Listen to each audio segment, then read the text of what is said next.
Peoples party के रहनुमा सईद गनी ने कहा कि जो खूनरेजी कराची में पहली देखी गई वो आइंदा इलेक्शन में नहीं होगी। एमक्यूएम का ठप्पा लगाकर वोट लेने वाला निजाम भी अब खराब हो गया है। ख्वाब देखना और अच्छे ख्वाब देखना कोई बुरी बात नहीं, मैं ख्वाब की नहीं सियासत की बात करता हूँ। तफसीलात इस रिपोर्ट में। सिंध असम्बली के बाहर मीडिया से गुफ्तगू करते हुए सईद गनी का कहना था कि एमक्यूएम माजी में सहारे तलाश करती थी, नताइज तब्दील करती और लोगों को मारती थी, अब ऐसा नहीं है। जो खूनरेजी कराची ने पहले देखी वो आइंदा इलेक्शन में नहीं होगी। इलेक्शन से पहले एमक्यूएम और पीएसपी एक होंगे और एक सरबराह तलाश करेंगे कि वो फिर से ठप्पे लगा सके, लेकिन अब ये नहीं होगा। एमक्यूएम का ठप्पे लगाकर वोट लेने वाला निज़ाम अब खराब हो गया है। वो नताइज बदलते थे, लोगों को मारते थे, पोलिंग स्टेशन जो है वो हाईजेक कर लेते थे।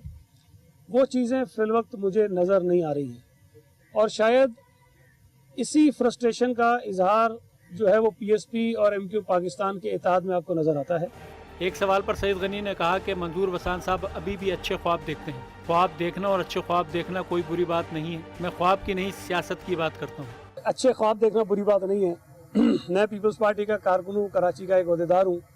ये मेरी जिम्मेदारी में बनती है और मेरा फ़र्ज़ भी बनता है कि पार्टी को आगे बढ़ाने के लिए अपनी कोशिशें करूं, अपने कारकुनों के साथ मिलकर पार्टी को मजबूत करूं, और वो हम कर रहे हैं।